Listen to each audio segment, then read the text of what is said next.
Samsung Washing Machine 6E Error Code Troubleshooting Guide Solution. Water temperature error possible solutions. Turn the washing machine off for 30 seconds to a minute, then turn it back on.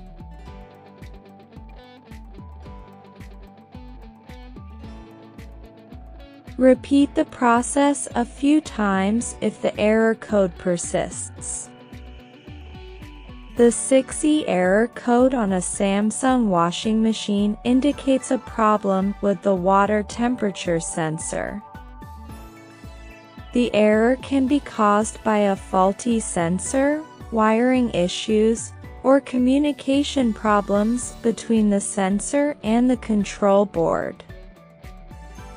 Possible causes: faulty temperature sensor. The sensor may be worn out, unable to accurately detect water temperature, or have other issues. Check water sensor resistance.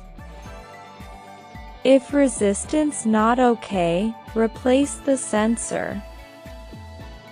Wiring issues. The wiring connected to the sensor may be loose, disconnected, or damaged. Check wiring and connector. If the wiring not okay, replace the wiring. Communication problems. The control board may have issues preventing the sensor from transmitting accurate data, or electronic interference may be disrupting communication. If the PCB not okay, replace the PCB.